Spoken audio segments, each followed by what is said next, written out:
ሎሚ ብዛዕባ ካብቶም ቀንዲ ጸላኢ ዓወት ክዛረብ ፈቱ ንሱ ድማ ስንፍና እዩ። ስንፍና ንናይ ህይወት መንገዲ ዘተሓናኽልን ከምኡ ድማ ብርቱዕ ወዲ ሰብ ዘድክም እዩ።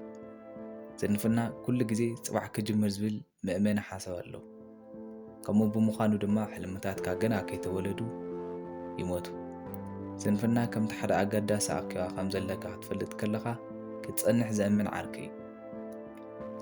ኣብቲ ግዜቲ ባህ ይብለካ ግን ድሕሪ ዝተወሰነ ደቂቓት ትጣዓሰሉ። ስንፍና ልማድ ጥራይ ኣይኮነን፣ ብሓዘን ብዝጠፍዕ ዕድልን ዘይተፈጸመ ዓቕምን ዝኸፍለካ ሙሉእ ግዜ እዩ። ኣብ ዝፋኑ ምኽንያታት ኮፍ ኢልካ ህይወትካ ስለምንታይ ከም ዘይትቕየር ትሓስብ።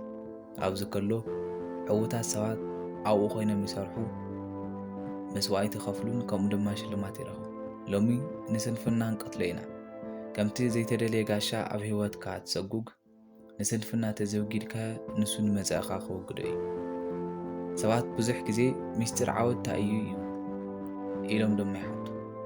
ነዚ ድማ ምስጢር ኣይኮነን፣ ሰነፋት ሰባት ንምግባር ዝዓበይዎ ምግባር እዩ። ሰነፋት ሰባት ከምቶም ክእለታት ምኽንያት ፈጠርቲ እዩ። ግዜ የብለይን ዝብል ነገር ግን ነቲ ዝፈትዎ 5 ሲዝን ዝሓዘ ትርኢት ንምርኣይ ምስ ግዜ ኣጥፈእቲ ነገራት ምሕባር ግዜ ኣለካ። ስንፍና ነቲ ዕዮ እናሰርሓ ከም ዘለኻ ርእዩ ዘስሕተካ ናይ ምትላል በዓል ሞያ እዩ። ዓወት ስሕበት ኣይኮነን። ዓወት ናይ ኩሉ መዓልቲ ተኸታታሊ ፃዕሪ ፍረ እዩ። ሓደ እኳ ኣብ ዓራት ብምድቃስ ብስልኩ ሃብታም ወይ ዕውት ኣይኮነን። እቶም ኣብ ህይወቶም ዝዕወቱ ሰባት ምኽንያታት ምምሃዝ ዝገደፉ መድባት ምግባር ዝጀመሩን ብሓቂ ዘደንቕ ዝሰርሑን እዩ። ስንፍና ከምቲ ሓደ ሱር ዝሰደደ ልምዲ እዩ። ንስንፍናኻ ትቀትሎ እንተደሊኻ ብዘይቃርፁ ልምድታት ማለት እውን ዲስፕሊን ክትግእ ከለኻ እዩ። ስለዚ ንስንፍና ቁስል ንምሕዋይ እዞም መድሓኒታት ክንሪኦ ግድም ይብለና። እቲ ሓደ ንእሽተይ ሽቶ ውፅእ። ከምቲ ሮማ ብሓደ ለይቲ ከም ዘይተሃነፀት ንስኻ ድማ ልክዕ ከምኡ ብናእሽቶ መዓልታዊ ስጉምትታት ጀምር።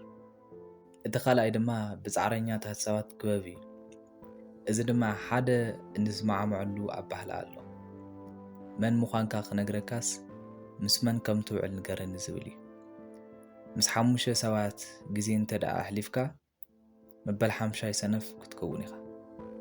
ምስ ዕውታት ሰባት እንተደኣ ውዒልካ ካብቶም ዕውታት ሓደ ኢኻ። ሓደ ዓይነት ኣዕዋፍ ሓቢሮም እዮም ዝኸዱ። ኣብ መንጎ ንስርታት ርግቢት ኣይትኮኑ። እቲ ሳልሳይ ድማ ሕዚ ጀምር። እቲ ፍጹም ግዜ ምጽባይ ኣቋርጽ። ፍጹም ግዜ ዝበሃል ነገር የለን። እቲ ዝበለጸ ግዜ ንምጅማር ሕጂ ድልው ክሳብ ዝመስለካ እንተተጸቢኻ ንዘለኣለም እናተጸበኻ ክትነብር ኢኻ። ምናልባት እውን ቁርሲ ስናክ ኣብ ኢድካ ሒዝካ። ሓደ ነገር ክነግረካ፣ እቲ ዝበለጸ ግዜ ንምጅማር ትማሊ ነይሩ። ካልኣይ ዝበለጸ ግዜ ሕጂ እዩ። ዝበለጸ ብዝተጸበኻ መጠን መታትካ ካብኡ ዝረሓቑ እዮም። ሎሚ ብዝበለጸ ብዝሰርሕኻ መጠን ህይወትካ ጽባሕ ብዝያዳ ዘቐጸለ ክኸውን እዩ።